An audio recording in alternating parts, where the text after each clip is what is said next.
बेटा बहू का अत्याचार, बुजुर्ग माँ पर। आरती जी भूख से परेशान थी। सुबह से बहू ने उन्हें कुछ भी खाने के लिए नहीं दिया था, क्योंकि नाश्ते में उसने मूली के पराठे बनाए थे और सारे पराठे खत्म हो चुके थे। इसलिए अब आरती जी दोपहर के खाने का इंतजार कर रही थी, लेकिन बहू ने सुबह नाश्ता ज़्यादा कर लिया था, इसलिए वो दोपहर का खाना बना ही नहीं रही थी। आखिरकार भूख से परेशान आरती जी बहू के पास पहुंची और कहने लगी, बहू, मुझे भूख लगी है, कुछ खाने के लिए दे दो ना। आरती जी की बात सुनकर उनकी बहू मेघा मुंह बनाते हुए कहने लगी, आपको कुछ काम काज तो है नहीं, बस दिन भर आपको भूख ही लगती रहती है। देखिए, वहाँ टेबल पर भुने चने रखे हैं, वही खाकर पानी पी लीजिए। आज दोपहर में मैं अपनी सहेलियों के साथ बाहर जा रही हूँ, तो खाना तो अब शाम को ही बनेगा। ये सुनकर आरती जी का चेहरा उतर गया। वो धीरे से बोली, बहू, तुम कहो तो मैं ही कुछ बना लेती हूँ। मेघा गुस्से में भड़क उठी और कहने लगी, अब एक आदमी का खाना क्या बनेगा। फिर कुछ सोचते हुए वो रसोई में चली गई और उसने फ्रिज में देखा कि बची हुई बासी रोटियां रखी है। उसने वो रोटियां निकाली और अचार के साथ अपनी सास के सामने एक प्लेट रखते हुए बोली कि लीजिए, ये खा लीजिए। इतना कहकर वो अपना पर्स उठाकर घर से बाहर निकल गई। फ्रिज में रखने के बावजूद रोटियां खराब हो चुकी थी, उससे बदबू आ रही थी। इसलिए आरती जी ने गुस्से में आकर वो रोटियां डस्टबिन में फेंक दी। फिर उन्होंने दाल चावल निकाला और अपने लिए गर्मा गर्म खिचड़ी बनाई और धनिया पुदीने की चटनी के साथ उन्होंने खिचड़ी खा ली। फिर सारे बर्तन धोकर उन्होंने वापस रख दिए और रसोई भी साफ कर दी। फिर चुपचाप अपने कमरे में जाकर लेट गई। बहू ने भले ही मना कर दिया था, लेकिन ये घर उनका भी था और वो अपना खाना खुद बना सकती थी। इसलिए गुस्से में आकर उन्होंने भी अपना खाना बनाकर खा लिया था। अगली शाम को वो अपने कमरे में बैठी हुई थी, तभी उनका बेटा आकाश उनके पास आया और कहने लगा, माँ देखो ना, आजकल महंगाई कितनी बढ़ रही है, घर का खर्चा चलाना भी मुश्किल होता जा रहा है। ऊपर से बाबूजी की तेहरावी में भी बहुत खर्च हो गया था। मैं सोच रहा हूँ कि एक कमरा किराए पर चढ़ा देता हूँ, तो घर के खर्च में थोड़ी मदद मिल जाएगी। आरती जी धीरे से बोली, बेटा तुम्हें जैसा ठीक लगे वैसा करो। आकाश अपना गला साफ करते हुए कहने लगा, तो माँ आप अपना कमरा खाली कर दो ना और छोटे वाले रूम में शिफ्ट हो जाओ। हम ये कमरा भाड़े पर लगा देते हैं।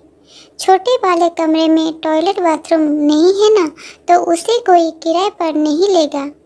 आरती जी हैरान रह गई। वो कहने लगी, लेकिन बेटा वो कमरा थोड़ी ना है, वो तो स्टोर रूम है और मैं वहाँ रहूँगी तो मैं टॉयलेट बाथरूम कैसे जाऊँगी। आकाश कहने लगा, आप आंगन वाले टॉयलेट में चले जाना ना, आप तो घर की ही हो, आपको कोई दिक्कत नहीं होगी। लेकिन किराएदार जो आएगा उसे तो सारी सुविधाएं चाहिए ना। वैसे भी ये कमरा बहुत बड़ा है और बाबूजी के गुजरने के बाद आपको इतने बड़े कमरे की क्या ज़रूरत है। आरती जी खामोश हो गई। फिर कुछ सोचने के बाद उन्होंने कहा, तुम छत पर बना हुआ कमरा भी तो किराए पर दे सकते हो ना। उस कमरे में तो सारी सुख सुविधाएं मौजूद ही है। आकाश कहने लगा, नहीं माँ, वो कमरा हमने मेहमानों के लिए रख छोड़ा है। आपको तो पता ही है कि मेघा के मायके से कभी भी कोई मिलने के लिए आ जाता है। ऐसे में एक कमरा तो मेहमानों के लिए रहना ही चाहिए।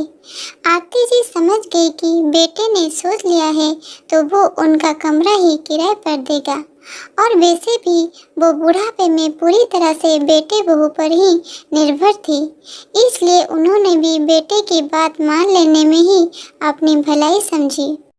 उन्होंने अपना थोड़ा बहुत सामान समेट लिया और छोटे वाले कमरे में चली गई। वहाँ पुराने सामानों के बीच रहते हुए उन्हें घुटन सी महसूस होती थी, लेकिन फिर भी किसी तरह वो जिंदगी के दिन काट रही थी। किराएदार भी आ चुका था और सब कुछ पहले की तरह सामान्य रूप से चलने लगा था। घर में जो किराएदार आया था उसका नाम नीरज था। नीरज एक एनजीओ में कार्य करता था। जब उसने घर में आरती जी को उपेक्षित अवस्था में देखा तो उसे बहुत बुरा लगा। धीरे धीरे आरती जी से उसका लगाव बढ़ता चला गया। आरती जी भी किसी अजनबी को अपने प्रति चिंतित होते हुए देखती थी तो उन्हें भी बहुत अच्छा लगता था। बेटे बहू तो उनसे कोई मतलब नहीं रखते थे। बहू बचा हुआ खाना उनके आगे फेंक जाती थी और बेटा तो कभी उनके कमरे में झांकने के लिए भी नहीं आता था। आरती जी तो बहुत पहले ही समझ चुकी थी कि उनका बेटा अब बदल चुका है, लेकिन फिर भी वो आंखें मुड़कर सब कुछ देखते हुए भी अनजान बनकर वहाँ पर पड़ी हुई थी, क्योंकि बुढ़ापे में और कोई सहारा तो था नहीं। घर का खर्च बेटा ही चलाता था, इसलिए वो 2 रोटियों के लिए भी बेटे की मोहताज बनकर ही रह गए थे। कभी कभी उन्हें बहुत रोना आता था, क्योंकि उनके पति गिरधर जी भी बेटे की लापरवाही की वजह से ही इस दुनिया से गए थे। कहीं न कहीं आरती जी को पता था कि उनकी मृत्यु के जिम्मेदार उनके बेटे बहू ही हैं, लेकिन वो मुंह खोलकर कुछ बोल नहीं पाती थी। जब गिरधर जी काम पर जाते थे तो घर में पति पत्नी दोनों का खूब मान सम्मान होता था। गिरधर जी अपने सारे सले से घर संभाले हुए थे, लेकिन जब वो काम करने में असमर्थ हो गए तब उन्होंने अपने बेटे से कहा कि घर के खर्च में वो भी सहयोग किया करे। आकाश को ये बात नाक बार गुजरी, क्योंकि जब तक पिता घर चला रहे थे वो अपने सारे कमाई बचा लिया करता था, लेकिन अब उसे मजबूरन घर के खर्च चलाने पड़ रहे थे। धीरे धीरे उसे माता पिता का खर्च बोझ लगने लगा, लेकिन वो मुंह खोलकर कुछ बोल नहीं पाता था। इस बीच एक बार गिरधर जी की तबीयत बहुत खराब हो गई। डॉक्टर के पास जाने पर पता चला कि उन्हें निमोनिया हो गया है। डॉक्टर ने थोड़ी महंगी दवाइयाँ दी थी, लेकिन आकाश आधी दवाइयाँ ले आया और आधी दवाइयाँ वो लाया ही नहीं। शुरुआत में गिरधर जी की हालत थोड़ी संभल गई तो उसने दवाइयाँ बंद कर दी। गिरधर जी ने भी ज़्यादा ध्यान नहीं दिया, लेकिन एक रात उन्हें सांस लेने में दिक्कत होने लगी। तब आरती जी घबरा गई। उन्होंने आधी रात को ही बेटे के कमरे का दरवाजा खटखटाकर कर कहा, बेटा चलो, तुम्हारे बाबूजी की तबीयत खराब हो रही है, हम उन्हें डॉक्टर के पास लेकर चलते हैं। आकाश कहने लगा, माँ अभी मुझे सोने दो, मुझे बहुत नींद आ रही है, हम सुबह बाबूजी को डॉक्टर के पास लेकर चलेंगे। आरती जी रात भर बेचैनी से पति के पास बैठी रही। कभी उनकी छाती पर तेल गरम करके मालिश करती थी तो कभी भाप दिलवाती थी, लेकिन होने को तो कुछ और ही मंजूर था। सुबह तक गिरधर जी की प्राण पखेरु उड़ चुके थे। घर में मातम का सन्नाटा पसर गया। आकाश रोने धोने का नाटक करने लगा। बहू तो ऐसे फूट फूट कर रो रही थी जैसे वो अपने ससुर जी का जाना सहन ही नहीं कर पा रही थी, लेकिन सबसे ज़्यादा गहरा आघात आरती जी को ही लगा था। वो तो कुछ बोल ही नहीं पा रही थी, लेकिन आरती जी के मन में ये बात चुप गई थी कि अगर बेटे ने लापरवाही ना दिखाई होती तो शायद उनका सुहाग आज भी सही सलामत होता। उसके बाद अचानक से ही बेटे बहू के व्यवहार में बहुत बड़ा परिवर्तन आ गया था। आरती जी भी आहत हो चुकी थी, तो वो भी अब उनसे कोई उम्मीद नहीं रखती थी। लेकिन भीतर ही भीतर ये बात उन्हें खा जा रही थी कि ऐसे बच्चों को वो कोई सबक नहीं सिखा पा रही हैं। एक दिन नीरज उनके पास आया और उसने उन्हें कुछ बात समझाई। जैसे आरती जी का आंखों में एक चमक सी आ गई। अगली सुबह आरती जी अपने बेटे बहू के पास आई और कहने लगी, सुनो, मुझे तुम लोगों से बहुत ज़रूरी बात करनी है। मुझे महसूस हो रहा है कि तुम लोगों को मेरे साथ रहने में बहुत दिक्कत महसूस हो रही है। इसलिए मैंने सोचा है कि अब से मैं वृद्धाश्रम में ही रहूँगी। बहू तो आरती जी की बात सुनकर खुशी से उछल पड़ी।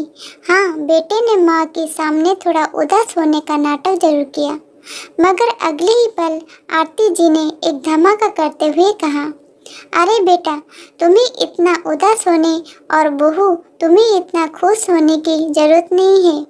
पहले मेरे पूरी बात तो सुन लो। आरती जी की बात सुनकर वो दोनों उनका चेहरा देखने लगे तो आरती जी ने मुस्कुराते हुए कहा, ये बात सच है कि मैं अब से वृद्धाश्रम में रहूंगी, लेकिन मैं इस घर से कहीं नहीं जाऊंगी, क्योंकि मैं इस घर को ही वृद्धाश्रम में परिवर्तन कर रही हूँ। अब यहाँ तुम लोग जैसे नालायक बच्चे नहीं, बल्कि मुझ जैसे सताए हुए बुजुर्ग रहेंगे, और ये मेरा आखिर फैसला है। ये सुनकर आकाश के तो होश ही उड़ गए। मेघा भी हैरान से अपने पति की ओर देखने लगी। उन लोगों ने तो सोचा था कि अब आरती जी घर छोड़कर जा रही हैं तो सुकून से इस घर में वो लोग रहेंगे। अब उन्हें किसी बुजुर्ग की जिम्मेदारी नहीं उठानी पड़ेगी, किसी बीमारी की सेवा नहीं करनी पड़ेगी। लेकिन यहाँ तो आरती जी ने पासा ही पलट कर रख दिया था। माँ की बात सुनकर आकाश गुस्से से कहने लगा, तुम्हारा दिमाग तो खराब नहीं हो गया है?